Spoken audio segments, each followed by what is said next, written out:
আসসালামু আলাইকুম রহমতুল্লাহি বারাকাতুহু। প্রিয় কাছের মানুষজন, আশা করি সবাই ভালো আছেন। আলহামদুলিল্লাহ আমি ভালো আছি। তবে প্রত্যেকটা মানুষের দুটা করে রূপ থাকে, মিনিমাম আরও বেশি থাকতে পারে, কমসে কম দুটো রূপ থাকে। একটা হচ্ছে স্বাভাবিক আর একটা হচ্ছে অস্বাভাবিক। অস্বাভাবিক কেমন? ন্যাচারালি মানুষ মানুষের সাথে ভালো ব্যবহার করে, আবার দেখা যায় কোনো কারণে উত্তেজিত হয়। স্বাভাবিকের সময় সে যেরকম থাকে সেটা হচ্ছে স্বাভাবিক, আর যখন রাগান্বিত অবস্থায় থাকে সেটা হচ্ছে আর এক অবস্থা। এটা হলো ওই রাগের অবস্থাতে মানুষের সাথে সে কীরকম ব্যবহার করে, এটা হচ্ছে দেখার বিষয়। যে রাগের সময় সে নিজেকে সেটা কন্ট্রোল করতে পারে কিনা, এটা হচ্ছে একটা মূল বিষয়। আরেকটা মূল বিষয় হচ্ছে স্বাভাবিক। স্বাভাবিক সময় সবাই স্বাভাবিক, সবাই নর্মাল ব্যবহার করে। কারো অনেকের মুদ্রা দোষ থাকে, অনেকের সাথে খারাপ ব্যবহার করে এমনিতেই, কোনো কারণ ছাড়াই। আবার দেখা যায় শুধু নাকি ভালো ব্যবহার করে।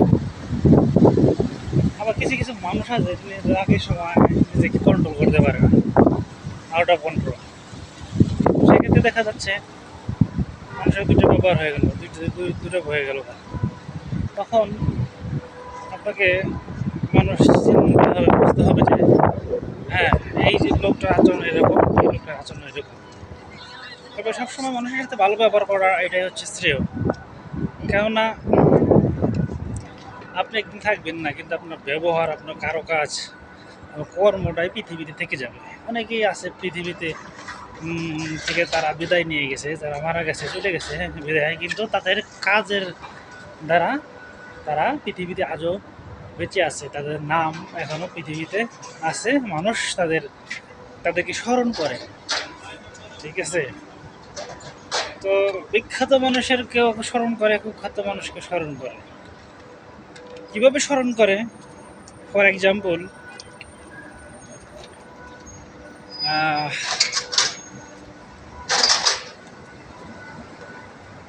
হযরত ইব্রাহিম আলাইহিস সালাম, তিনি আল্লাহর নবী।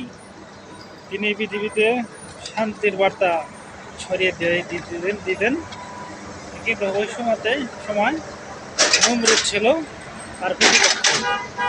অর্থাৎ নমরুদ তার বিপক্ষে কাজ করছে, শুধু তার না, সত্যের বিপক্ষে, শান্তির বিপক্ষে নমরুদ বিপক্ষে দাঁড়াইছে। হযরত ইব্রাহিম আলাইহিস সালামের কথা আসলেই নমরুদের কথা আসে, কিন্তু দুটো দুইভাবে আসে। একটা হচ্ছে নমরুদকে মানুষ নেগেটিভভাবে স্মরণ করে, আর ইব্রাহিম আলাইহিস সালামকে পজিটিভভাবে স্মরণ করে, এই আর কি। তো আপনাকে কি মানুষ কীভাবে স্মরণ করবে সেটা হচ্ছে মুখ্য বিষয়। অতএব নিজের রাগকে কন্ট্রোল করুন, মানুষের সাথে ভালো ব্যবহার করুন, এটাই বলা ছিল। তো সবাই ভালো থাকবেন, সুস্থ থাকবেন। আসসালামু আলাইকুম রহমতুল্লাহি ওয়া বারাকাতুহু।